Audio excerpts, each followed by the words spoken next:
বাংলাদেশের সার্বিক পরিস্থিতিকে অনভিপ্রেত, দুঃখজনক এবং নিন্দা জানানোর বলার ভাষা নেই বলে উল্লেখ করেন ত্রিপুরা পর্যটন ও পরিবহন মন্ত্রী সুশান্ত চৌধুরী। বাংলাদেশের সার্বিক পরিস্থিতিকে অপ্রত্যাশিত বলে আখ্যায়িত করলেন ত্রিপুরার পর্যটন ও পরিবহন মন্ত্রী সুশান্ত চৌধুরী। এ বিষয়ে প্রতিক্রিয়া ব্যক্ত করতে গিয়ে সুশান্ত চৌধুরী বলেন, একে নির্বাচিত সরকারের সঙ্গে যা করা হয়েছে তা কোনো গণতান্ত্রিক দেশ বা সরকার সমর্থন করতে পারে না। বাংলাদেশের প্রধানমন্ত্রী দপ্তর গণভবনে ঢুকে তালিবানি কায়দায় যা করা হয়েছে তা সভ্য সমাজকে কালিমালিপ্ত করেছে। বাঙালি সম্পর্কে, বাঙালি জাতি সম্পর্কে গোটা বিশ্বের কাছে নেতিবাচক বার্তা বহন করেছে। তা থেকে উত্তরণ কষ্টকর হবে বলে অভিমত ব্যক্ত করেছেন মন্ত্রী সুশান্ত চৌধুরী। এ ধরনের ঘটনার মধ্য দিয়ে বাঙালি জাতিকে অনেক পেছনে ফেলে দেওয়ার চেষ্টা করা হয়েছে। এ ধরনের প্রতিক্রিয়াশীল শক্তি বিরুদ্ধে তীব্র ভাষায় নিন্দা, ধিক্কার জানান তিনি।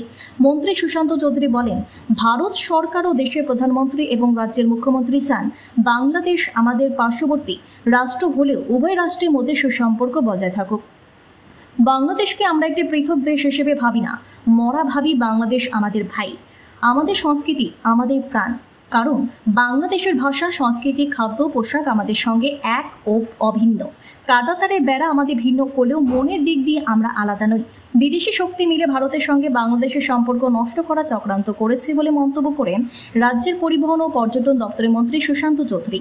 তিনি বলেন, সময়ই বলবে আগামী দিন ভারত ও বাংলাদেশের সম্পর্ক কোথায় গিয়ে দাঁড়াবে। 1971 সালের মুক্তিযুদ্ধ থেকে শুরু করে বর্তমান সময় পর্যন্ত যে সম্পর্ক ছিল তা অটুট থাকবে, সেটাই চাই আমরা। সাংবাদিকদের এক প্রশ্নের উত্তরে মন্ত্রী সুশান্ত চৌধুরী বলেন, আখাউড়া রেল প্রকল্প ও মৈত্রী সেতু এবং চট্টগ্রামের সঙ্গে বিমান যোগাযোগ ব্যবস্থা আপাত দৃষ্টিতে থমকে গেছে। মন্ত্রী বলেন, ভারত কখনো কোনো বিদেশি শক্তির সঙ্গে নেতিবাচক মনোভাব গ্রহণ করে না। ভারত বরাবরই গোটা বিশ্বকে বন্ধু হিসেবে ভাবে। বর্তমান পরিস্থিতিতে বাংলাদেশকে ভাবতে হবে সম্পর্ক কোন জায়গায় নিয়ে যাবে। প্রসঙ্গক্রমে সুশান্ত বাবু বলেন, আখাউড়া রেল প্রকল্প এবং মৈত্রী সেতু একটি কাঙ্ক্ষিত প্রকল্প। আগামী দিনে বাংলাদেশের নতুন সরকার কি ভূমিকা নেয় সেদিকে নজর রাখতে হবে।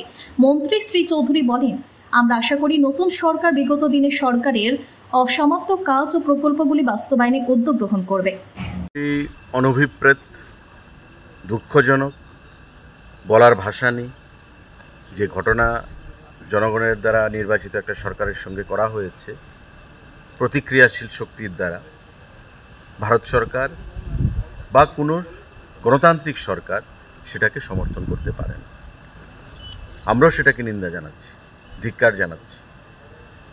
প্রধানমন্ত্রী আবাসে ঢুকে, লোকসভার ভিতরে ঢুকে তালিবানি কায়দায় যে ধরনের জিনিস আমরা সোশ্যাল মিডিয়াতে বা টিভির পর্দায় দেখতে পেয়েছি, সেটা সভ্যতাকে সেখানে কালিমালিপ্ত করেছে এবং বাঙালি জাতি সম্পর্কে, বাংলা সম্পর্কে, বাঙালি সম্পর্কে সারা বিশ্বের কাছে একটা নেতিবাচক বার্তা সেখানে প্রদান করেছে। তার থেকে উঠে আসা অনেক কষ্টকর হবে এবং বাঙালি জাতিকে তারা অনেক পেছনে ফেলে দেওয়ার একটা চক্রান্ত করেছে। যে শক্তি, প্রতিক্রিয়াশীল শক্তি, তারা যেটা করেছে, তা আমরা তীব্র ভাষায় ধিক্কার জানাচ্ছি, নিন্দা জানাচ্ছি। এবং আমাদের দেশের সরকারও বরাবর আমরা চেয়েছি বা আমরা চাই, আমাদের প্রধানমন্ত্রী, আমাদের মুখ্যমন্ত্রী, যে বাংলাদেশ আমাদের নেবারিং কান্ট্রি হলেও কখনো বাংলাদেশকে আমরা কান্ট্রি হিসেবে ভাবি না আলাদা। আমরা ভাবি বাংলাদেশ আমাদের ভাই, আমাদের সংস্কৃতি, আমাদের পারিবারিক লোকজনের মতোই আমরা ভাবি। কারণ আমাদের সংস্কৃতি, আমাদের ভাষা, আমাদের খাদ্য, আমাদের পূর্বপুরুষের যে নারীর টান বাংলাদেশের সঙ্গে, সেটা সবসময় থাকবে, বিগত দিনেও ছিল। তো স্বাভাবিকভাবেই কাঁটাতারের বেড়া আমাদেরকে আলাদা করলেও আমাদের মানসিকভাবে, মনের দিক থেকে আমরা আলাদা নই।